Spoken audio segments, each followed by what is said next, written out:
Morning, ladies and gentlemen. Welcome to yet another episode of Rendezvous with Anza Saqib on CxO Global TV. CxO Global Forum is a knowledge sharing platform for all C levels across the globe.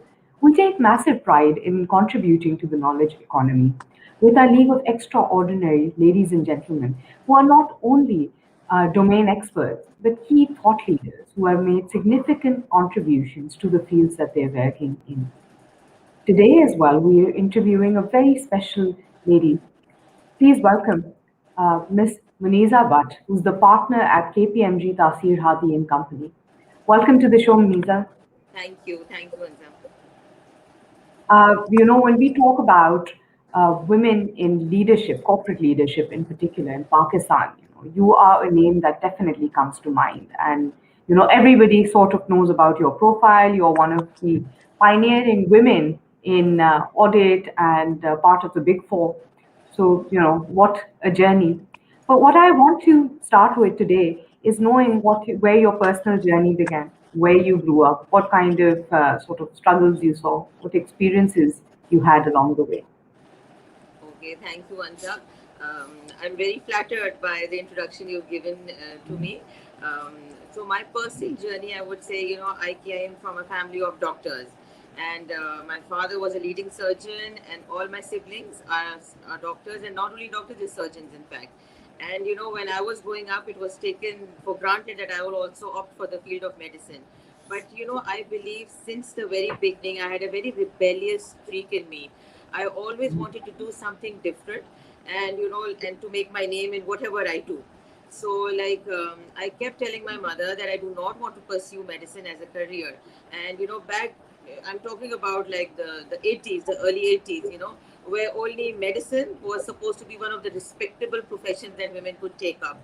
And I told her that I used to keep telling her that I'm not fit for medicine. It doesn't, I don't have an interest in it. But she would not hear about it. So I did my initial schooling in pre-medical, and then after that, I remember I got admission in pre-medical only in intermediate.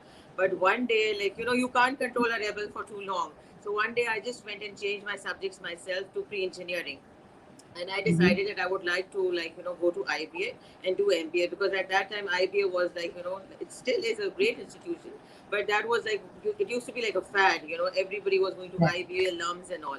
So I told her it's MBA that I want to do, and I did not completely switch over to commerce because I knew that would be too much for her to digest, and I had to Mhm. take it step by step. I think being the youngest sibling also helped me a lot because my elder siblings would support me in my cause. And after I finished my intermediate, I prepared for the IBA test. And I always quote this to everybody because people feel that failures are something that pull you down, and it's something that you cannot get up again from. So Mhm. I was banking on my IBA test, but I failed that. I flunked that, and Oh it was no. a rude shock for me, right? Imagine there's this budding, I would say, young person who's trying to start off their career, and they get this rude shock. But I always believe that God has something better in store for you, and you just Mhm. need to be resilient, and you need to be patient. So and I still remember my mother telling me, how it is that I told you don't venture into something which you don't know about. So but I still was like, I'm not going to go back on what I have decided to do. And at that time, I remember Institute of Chartered Accountants, they had opened up a new route to adopt the profession of chartered accountancy. So Mhm. they were taking in students, very limited students, who right after A levels and intermediate. So I applied for that. I passed the test, and the rest is all history after that. Lovely. It's so uncommon to see women generally in auditing and accountancy in particular. So that in itself, did you see any challenges there? Oh yes, and the road was filled with challenges, because you're saying it's uncommon. I have faced the uncommon, I have been Mm-hmm. into big teams where of 25, 30 people, where I have been the only female. I'm sticking out like a sore thumb. But I have realized that when you get to work, basically, and when it comes to work, you it is not related to gender anymore. It is, you just need to get the work done. If you have a deadline to meet, or if you have a report to get across, gender is just something which comes initially, yes. But if you mean Mhm. business, I've realized people also come across. So it's basically depends upon your attitude, how you take it. If you are not comfortable in your gender, the person across you would also not be like comfortable in dealing with you. So if you are comfortable in being a woman and getting the work done, I've seen people come around and they don't like, it matters so much. For me, it has always been like, despite being surrounded by an extremely male dominated profession, um, when I joined KPMG, I think I was the third girl in my firm, and the other two, I believe, were in advisory, and they were not Yes. pursuing C as such. So like, but and it was also a time where I think they did not even have a separate female washroom in the audit Oh, department, no. because Mhm. the need never arose. But Mm. with time, I think people also start realizing that this is like, a force that has to be reckoned with. And now you see, it's so heartening to note so many young girls taking up C as a profession. I really Absolutely. feel very good to see that. Now, when we think about audit firms generally, we the first thing that comes to someone's mind is lots and lots of paperwork and tons of files and brick and mortar systems. But how is technology affecting auditing and assurance and advisory in that regard? How have we seen the evolution with technology in this regard? Okay, so you see, technology has touched everyone's life. I believe there's no one or no profession where technology has not crept in. So it's like the call of the day. And you have seen, like, we have like how the e-commerce has come in, even into something like retail.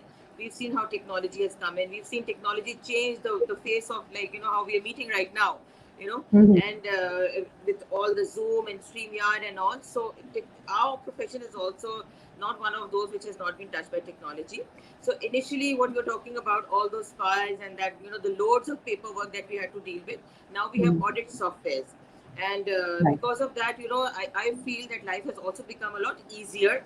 And, like, what used to be done manually has become automated. But at the same time, you cannot compensate, the requirement of having humans work around, because, technology, I believe, is just a tool. Eventually it is the humans that need to, like, come in and make the decisions and all. So our profession, I believe, has really really like flourished because of technology. Something which would be done in, like, 2 days is now done in 2 hours because of the use of technology and audit softwares and the technology tools that we apply. So you think that with the fourth industrial revolution, especially in your field or your line of work, men will not be replaced by machines at the end of the day? So I believe that, technology is very important, and, like, it has overcome a lot of, like, professions. But at the same time, you cannot do away with the human, because eventually it is us humans who have to control technology, who have to bring forth, and create this technology. So I Mhm. believe it's the human aspect will always remain there. It would be lessened, I'm sure, but then it would open up more opportunities, more employment opportunities for people. But you cannot do away with the human touch. That's what I consider. Absolutely. Now, there's a buzzword that's very common these days called disruption. So, any field that you talk about the startup culture. Every university student these days, if you ask them, what do you want to do? I want to cause disruption. I want to build my own startup. What does disruption actually mean to you? We've seen, like, with the fourth industrial revolution and the new disruptive technologies come in. Like, for example, Wikipedia. You've seen how we used to first have encyclopedias, and now just Mm. at the touch of a button, we have all these loads of information available to us. So, where life has become easier, but it has also taken away from, some of the joys that we used to have, with all this Kindle and all. So Kindle has replaced holding a physical book in your hand. So Absolutely. like I am used to reading a physical book, but I see my children, they are more used to Kindle. So, I Mhm. see how the generation is just adapting to the change. So these disruptive technologies are very good, but at the same time, I also believe, like, we used to deal with one book at a time, whereas for them, they have, like, a plethora of, like, information available to them, reading material available to them. So that it's good in a sense, yeah. But these disruptive technologies, especially some like e-commerce, like Skype, for example, Right. and Wikipedia, they're marvelous, I would say. like what we used to Right. take, like hours and hours to get information, now it's available at the touch of a button. Absolutely. A lot of people wonder, especially with regards to working women, how do you manage the time between work, because you are a partner at one of the big four companies, so we know how much um, work that is, and then you also are a full-time mom and a wife and so on and so forth. How do you manage time? Okay, now I've been asked this question so many times, and like I always respond saying that it's a juggling act basically. You know how you see the juggler in a circus? Mhm. So it's basically a juggling act. Like I am a working mother. I have two children, and I have always felt that if I have two of my own children, my work is also my child. I cannot ignore that. But it is like it basically depends on how you manage your time. For example, sometimes I have deadlines, crazy deadlines, where I have to sit late and like get my reports across and all. But at the same time, I cannot compensate on looking after my children. So you just have it's like when a child is sick and you have other children also, so the sick child is like more precious to you, and you devote more of your time to that child as compared to the other. So it's basically a juggling act, and you need to manage your time. You need to have a routine in place. For my kids are like I would say they're almost robotic in nature, because they know what time they need to get up, what time they need to go for their activities, what time they need to go for their classes. So it's all very robotic, and I had to do that to be to accomplish what I wanted to. Because if they Discipline don't is a have a good thing. routine, I go all like wayward in my assignment, in running my assignments and all. So I believe it's like a juggling act. You need to have a routine in place. And one of the most important things that I would quote over here is Sheryl Sandberg, because we're discussing Mhm. lean in only. And she's written a book in which she's it's a great book, lean in. And she's written about like how your most important career decision is who you marry. Like if people would say, Uh-huh. why would your marriage determine what your Yes. career is? But I think it's one of the most important decisions, because if you get married to somebody who does not share the same ideals and the same ideas and the same aspirations that you have, so then there's a lot of conflict that one has to deal with unnecessarily. So I believe, Right. marry the right person, have a routine in place, have a juggling act, garner in support from your family in like, bringing up your kids, because it's just, I think, a few years when your kids are young that you feel the pressure. After that, I think when they're grown up and all, it's much easier to handle. Absolutely. So, what would you consider your biggest achievements so far? Okay, I would consider doing my CA, and becoming the first lady partner in the Big Four firms as my Yeah. biggest achievement. Especially at a time, because when I became a partner, there was no other women in that role. We women always aspire to people who, and when we can see somebody in that role, it's easier for us also to imagine ourselves in being in those shoes. So at Mhm. my time, I remember I delayed my partnership for around like approximately 2 years, I would say.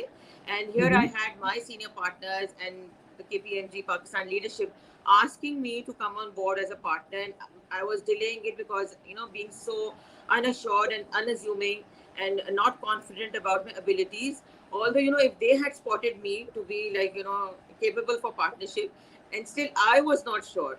So and that was I when I look back, I reflect, because that was I did not have a woman in a partnership role that I could look up to and say, okay, yeah, she's done it, so maybe I can also manage it.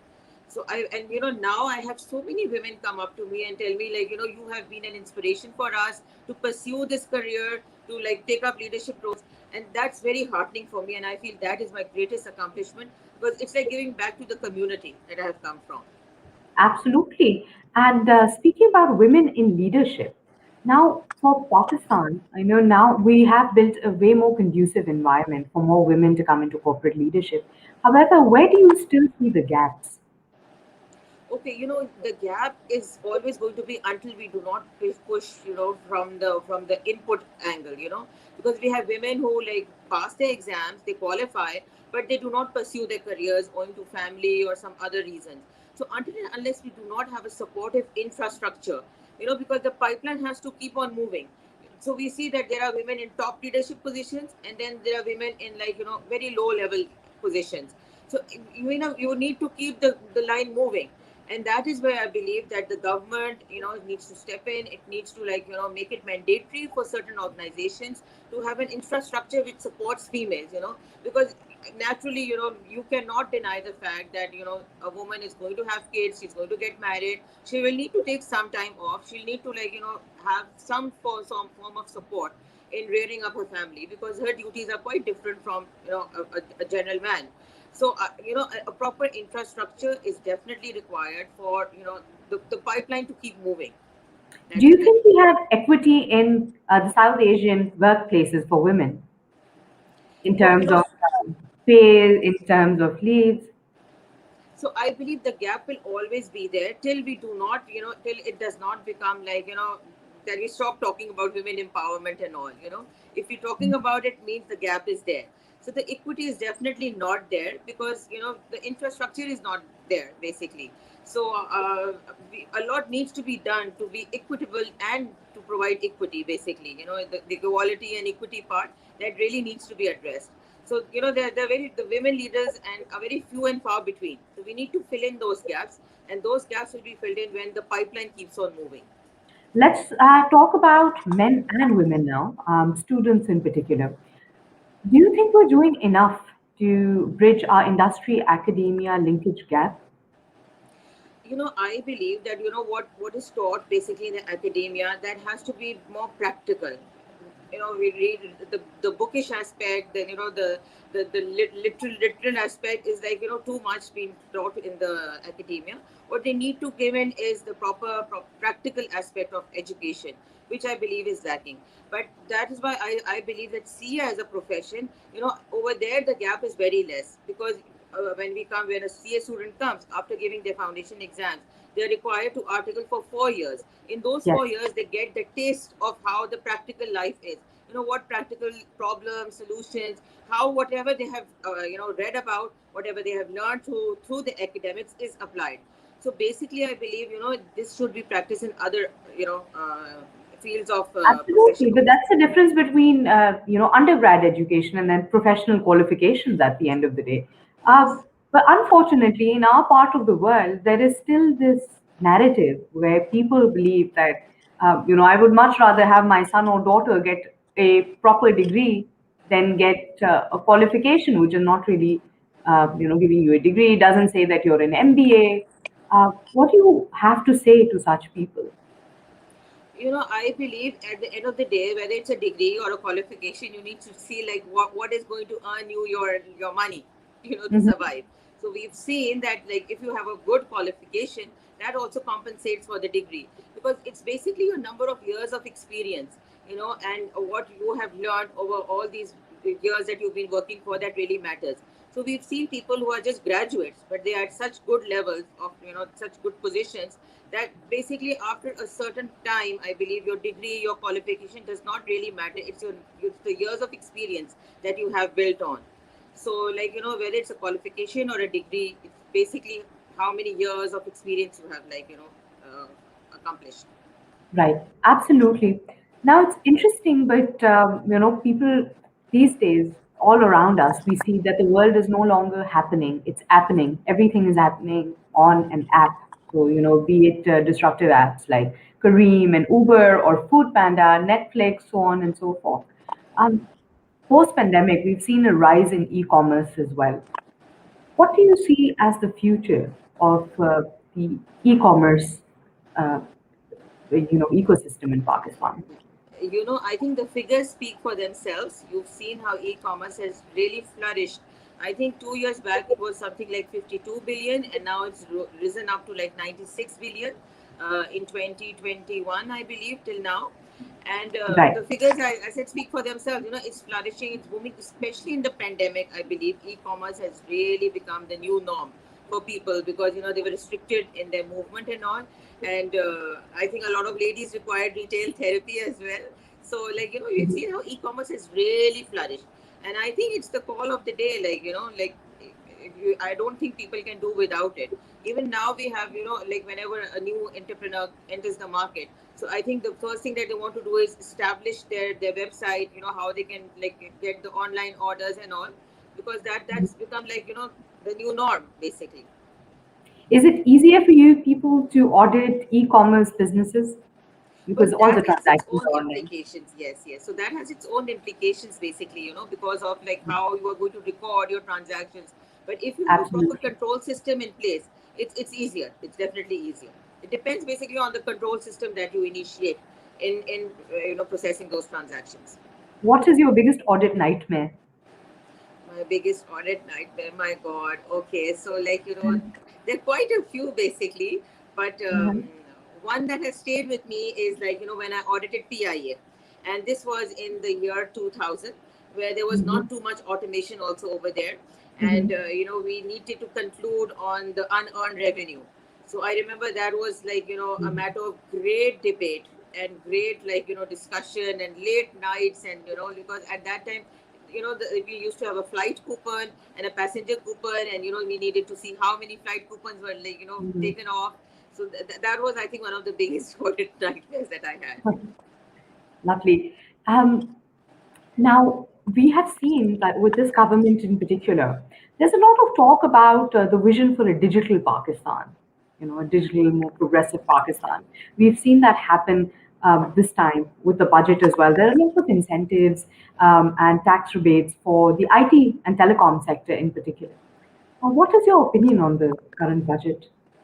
So I believe that the government is earnestly trying to promote investment and industrialization and all. We've seen this in the budget also, how they've given subsidies and reduced taxes and all. Um, for the digitalization of Pakistan is extremely important for Pakistan to be on the map and to stay on the map. Basically, we've seen how our neighboring countries have progressed because of that, and because of this, I believe there's an earnest need that the government is catering to, because they need to have easy access for technology and the financial inclusion, the documentation of economy. I believe it all depends on how subsidized you make the technology tools for the common man. So I believe that they're doing quite a few good things in there, and but we the financial inclusion aspect, I believe, is very important, because how we've seen easy pesa and all come in, and how we have tried to document the economy through that, and how we've tried to include, because a lot of our population, we have to agree, is not that literate, and to have them come Absolutely. into the net, when they come into the net, that's how they come into it's documented and it comes in the tax net. So I believe that they're trying their best to digitalize Pakistan, but a lot still needs to be done. So we need to see how it's going to go. Our population also needs to become more literate, and I hope all these steps that they've taken helps in making Pakistan more digital. Absolutely. Nisa, what is your vision for the future? Your vision, your goal? Okay, so I believe professionally, what I had to achieve, I have achieved, and there comes a stage in your life where you want to give back to the community that you come from, and where where you have grown up and all. So I am actually a mentor for ICAP, and Mhm.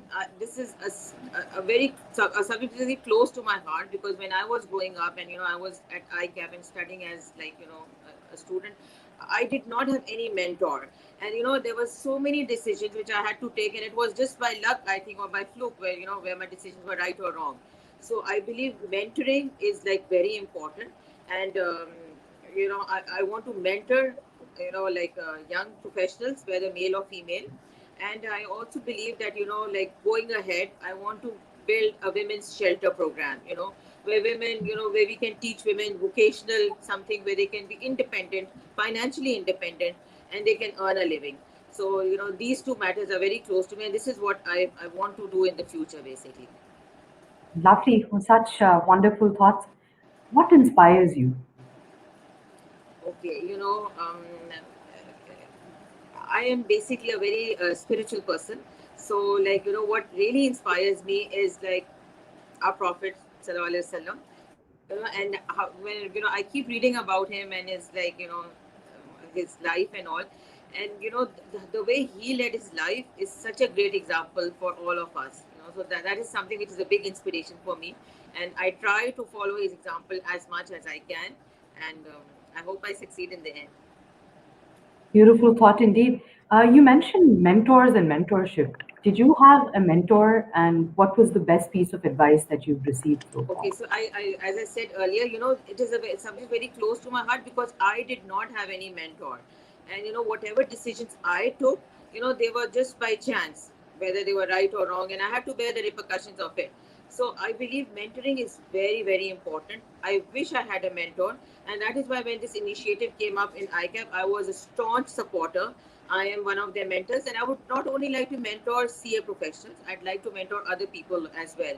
So initially, even Unilever, it's one of my clients, they had a mentoring program, which I think now, because the person handling it has moved somewhere else, so that program is not as active. But I would love to mentor other young professionals also, because I get so many queries, as it is just you also asked, about how I manage my career, how I survive, how I with a family, and with everything going on, how I managed to reach where I am today. So I believe I would love to give back to the community and tell all the women over there that it's not they have their own self inhibitions. They limit themselves. They just need to burn all their boats and think that if they want to pursue their career, they just need to pursue it. They just need to find solutions. It's about finding solutions, basically. So when I have mentees coming in from ICAP, they discuss from their professional to their personal problems. And Mhm. I realize that they have all the answers. These mentees have all the answers. They just need the confidence in making that decision. So it's like they ask me, is it okay if I do this? And you just need to give them that confidence, because the decision is theirs. They've taken the decision, but they don't Mhm. have the strength to go through with it. So I believe Absolutely. mentoring is very important. Well, we wish you all the best, and we hope and pray for all your success. And please do keep enlightening us with all this knowledge and mentoring the startups who are a part of CXO Global Forum. Towards the end, I'd like to ask you, what do you think is the utility of forums like CXO Global and the power of a network? Okay, I believe CxO Forum is an extremely useful platform for all these corporates to network. I think the topics that they cover are very pertinent to our professions. And I remember it was introduced to me by my friend Kaval Mansoor, and I have done earlier on some sessions also for them. Yes, And we require tools like these to network, because networking is, I believe, extremely important. As they say, your net worth is determined by your network. And network. like when we have say, like platforms like this where we can network as well as discuss pertinent matters, we can come out with solutions to our problems. And it just provides a very, very, very useful perspective to everything. Absolutely. Thank you very much for your time, Moneeza. It has been a learning experience, and we wish you all the best. Thank you so much, Anza. It's a Thank pleasure to you. be on the CxO. Thank you. Ladies and gentlemen, thank you so much for watching. For those of you who want to learn more about Ms. Moneeza Bhatt, we've shared some links in the description. Please keep us updated with your comments and feedback. We'd love to hear from you. Up until next time, we'll join you with another guest. Thank you. Thank you. Thank you. Bye bye.